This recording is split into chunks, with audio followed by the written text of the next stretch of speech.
Hola, mi nombre es Jaxi, bienvenidos a mi canal. Bueno, ya saben que hoy no estamos en mi lugar habitual de siempre, pero es que me encanta. Voy a hablar de un tema que a mí, en lo personal, me fascina. Y es que hoy les voy a hablar del café. Hoy por la mañana me levanté y está haciendo mucho calor. Y lo primero que pensé fue, qué rico un café, pero un café frío.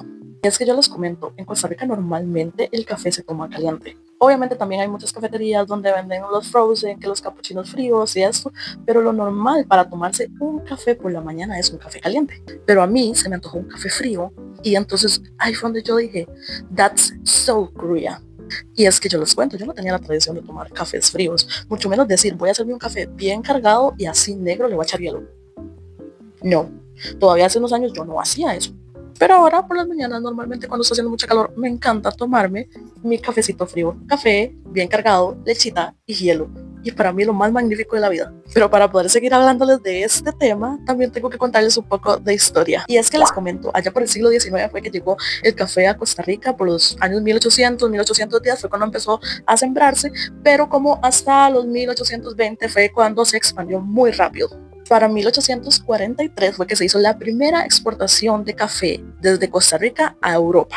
Y así después de 1840 es que Costa Rica toma el café como su principal producto de exportación, convirtiendo el café a lo que conocemos hoy en día para nosotros los ticos como el grano de oro. Y así fue como el café se convirtió en uno de los eslabones más importantes de la economía costarricense.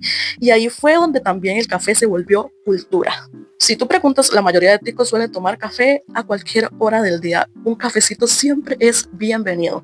Ahora vayámonos hasta Corea. A finales del siglo XIX, en 1896, es que el rey Goyon prueba el café por primera vez. Y esto se vuelve algo muy común entre la élite. No fue hasta después de la guerra de Corea que Estados Unidos con su café instantáneo llegó y los coreanos empezaron a consumir más el café. Pero fue hasta los 80s, 90s que ya las cafeterías empezaban a ser populares entre los coreanos. Y fue durante los 2000 que todo esto hizo explosión y ahora yo creo que en cada esquina de Corea existe una cafetería.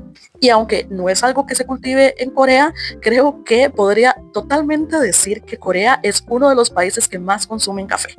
Y sí, el siglo XIX fue muy importante para Corea y Costa Rica en términos de café, porque a inicios del siglo XIX fue que el café llegó a Costa Rica, pero fue hasta finales del siglo XIX que el café llegó a Corea. Y aunque en Costa Rica, después de los 1840, el café fue el boom, el producto económico número uno, y cada uno tenía su tacita de café en su casa, no fue hasta después de los 2000 que se volvió así de popular en Corea. Para Costa Rica, el café significó un avance económico, y de ahí se volvió cultura. Pero recordemos que la cultura no es solo algo moderno, es algo que se puede hacer todos los días. Así que sí, en Corea también el café es cultura. Y es que los coreanos suelen ir mucho a la cafetería por muchas razones. Podría ser por trabajo, por estudio, por alguna cita, por alguna salida de amigos. En fin, cuando yo tomo mi café frío en la mañana es en el momento en el que más pienso. That's so Korea.